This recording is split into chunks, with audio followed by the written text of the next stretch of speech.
Cheikhna Keita laa tudd brigadier chef des gardiens de la paix à la retraite là man maa jiite le mouvement national des policiers à la retraite du Sénégal tout corps confondu. lañ ko mettitlu ci l'observateur lu démb bi le 24 lañ ko génnee wax ju ñaaw parce que bu ñu waxee ni un policier a été tabassé par des gendarmes tabassé mooy dun ko duma weesu na ay duma parce que alkaati boobu de benn brigadier chef bu nekk commissariat spécial bu Touba kilifaam moo ko yebal ci point boobu muy point bu alkaati yi monté waaw ba mu fa yeggee toog tuuti ab commandant de brigade bi fekk ko ne ko suñu secteur la mu ne ko man de dañ maa yebal jël téléphone am woo kilifaam la ko comme que xëccoo dafa am wala dañuy wér comme que ñaar lañ woon foofu mu ne xale bi comme que moto lañ yoroon te bëgguñu ànd ñaar dañ ko tere mu ne ko demal ma xaar oto bu mu demee moom mu des fa moom kenn commandant de brigade bi woote ay élément ci brigade am ñun toll ci juróom-ñetti nit ñu fekk ko fa dàpp ko duma ko dóor ko malmale ko gaañ ko mënatu ko mais muy lu ñaaw ñu koy ñaaw lu lool rafetul ci diggante police ak gendarmerie te loolu dafa lu bees loo xam ne toujours dafa xew muy am ñu war ko régler pour de bon situation boo xam ne vraiment dañ ko war a régler parce que métti lañu parce que humiliation la boo xam ni du rek dalul ci moom rek wala ñu ngi liggéey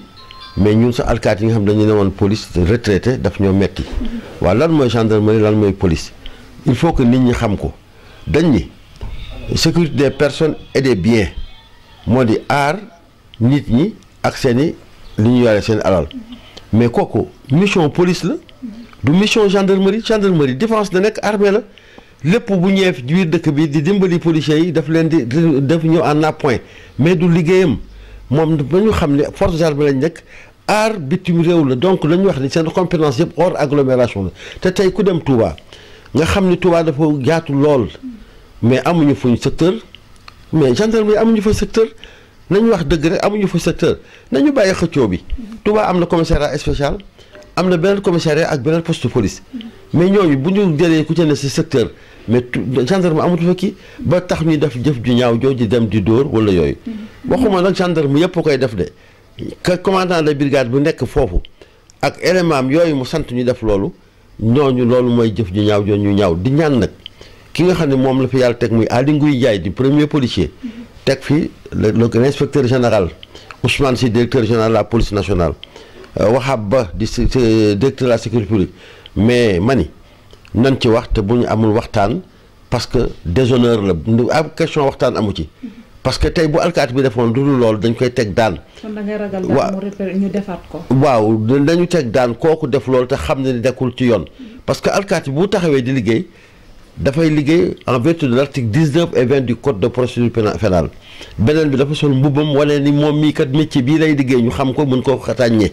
beneen bi moo di dañ ko fa yabal newu fa pour ne day fontu wala leen day def liggéeyam te secteur boobu du secteur gendarmerie ñu def jëf ju ñaaw jooju leen xëccoo bi dañ ko bàyyi. gendarme boo demee Europe nga dem France tey fu 20 000 habitants nekk rek poste de police nga fa gendarme dootu compétent mais Sénégal lu ñuy xaar tey dëkk bi yëpp Sénégal ñëpp nga koy xool di constater muy Nioro Kër Massar fépp mi ñu ngi laajte ñu installé fa police lan moo ko waral mooy brigade gendarmerie 18 heures ñu tëj dootu ñu defati seen liggéey mais tey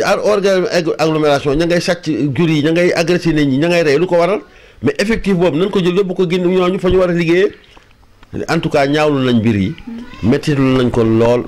taxaw moo di dañuy ñaax ne autorité policier nañu def seen liggéey moo di nañu fexe ba loolu mu fay ñu faj ko ka ko def nañ ko tegi daan parce que waru ko def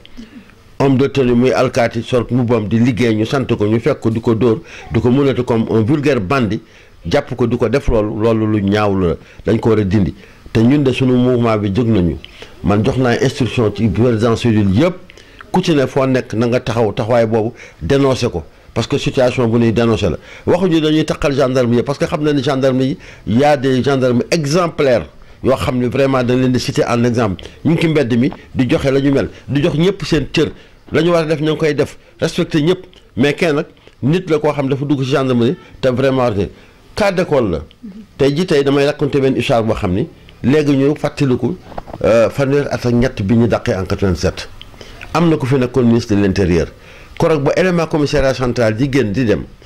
ñu alerté gendarme yi ñu fekk leen place de l'Indépendance bañ ko wooyee moom ni ko ministre de l'Intérieur de jàmmaarloo mën na am ci policiers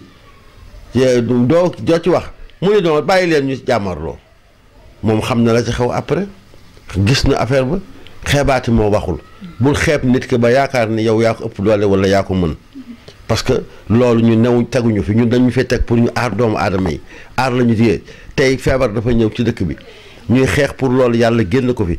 donc alkaati boobu ci loolu mooy mission première leneen li moo di oto yi dama ko dikk loolu ko fa taxaw donc lu ñu jàmmarloo bay def jëf ju ñaaw jooju ñun de ñaawlu nañ ko ba kii nag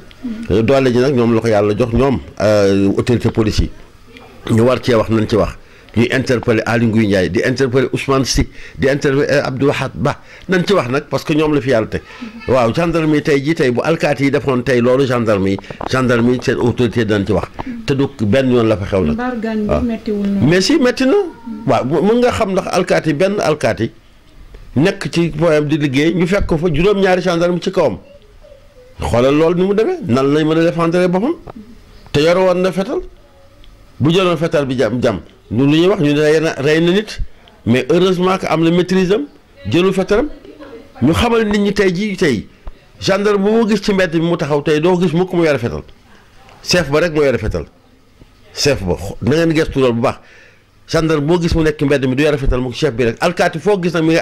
fetalam parce que xam na li tax looloo am waaw mënuñu def histoire gendarmerie wala police ak yooyu dëkk bu ne am ci àddina dama koy wax mu yéeg ku ne mën nga toog tey gendarmerie fu mu am mooy colonie française yi parce que gendarmerie française rek la am mais dëkk bu ne mën na bàyyee mën na bañ a yor gendarme wala leneen waaye police moom bu ko ñàkkee kilifa réew ma sax du liggéey parce que du am renseignement parce que lépp ñoom lay jógee kon boog yaakaar naa ne jàmm moo gën ay te kii kat durul doxul jàmm ay lay dox li muy def ni nag nañu woon doole jooj moom ndax lan bien sûr wax nañ ko xale dañ koo gaañ bi mooy dañ ko violenté blessé ko mais pourquoi pas dañ ko violenté deful waxul sàccul fenul dañ ko sant liggéeyam ku ko sant kilifa moo ko fa yebal defal nga liggéey demal tel point mu toog fa di liggéey buñ ko fa fekkee ne ñoom seen secteur de soi-disant mais mu wax mu woo kilifaam na ko génn ñëwal moom mu bàyyi la mu doon def yebal xale bi mu àndoon na ko demal ci oto moto bi maa ngi xaar oto taxi mais lu waral chef de commandant bi di woote pour dóor ko xanaa loolu lu ñu waajoon lu yàgg la daf ko waajoon moom pour ne tey ma def tey ma wane tey maay kan mais wane boo ma ko wane def na erreur bu rëy nag donc tey jii tey loolu tey mënoon na fi indi jur lu rëy parce que tey jii alkaati yëpp métti na leen de ñu xamal leen ko ne xëy na waxuñu ko mais alkaati Sénégal yëpp la métti tey loolu jàmbaarloo bu métti mu doon wax benn cas d'école dafa am lu fi mosoon xew Sénégal mu wax at bi ñuy wax affaire Jatook Afiñam Jatook Afiñam moo di ñaari dëkk yu ne woon Casamance la ñu doon xeex ndax suuf si ak yooyu mais Abdou Diouf fi mu ne woon kilifa réew mi avant mu naan police demal dafa amoon ñu mu jiitaloon ñooñu ba ñu demee mënuñu ci dara inspecteur Conté bi ne woon Kolda ci ay renseignement boobu Waly Faye bi nga xam ni colonel la woon nekkoon directeur de la sécurité publique ñu détaché ko police moo mujj ànd ak 9e promotion 48 heures lañ fa def ñu régler situation bi ci la yàlla defee ñu nommé ko général commandant de la gendarmerie am na wax ju mu waxoon ci biir loolu bañ ko nommé ak ba affaire yi sottee ci loxoy police ak mu ànd ak ñoom mais am lu mu waxoon du ma ci jaar kon ñun dañoo wekk gendarme ñu leen wegee en tant que policier parce que xam ni ñoom ni dañ leen war a jox cër boobu nañu jàlloo cër boobu nañu bàyyi ne dañu war a ñàkkal fayda loolu duñ ko nangu de waaw am nañ fayda am sénégalais lañu dañu choisir métier bi ñu choisir nag moom la ñu bëgg muy alkaati moom la ñu choisir nekk ci gendarme du compétent en agglomération hors agglomération la compétent nañu xam loolu gendarme sécurité des personnes et des biens du rôle am c'est la police ils viennent toujours en appoint à la police mais c'est pas leur rôle si ils sont de la défense donc lu ñuy def mooy aar frontières yi loolu mooy seen métier voilà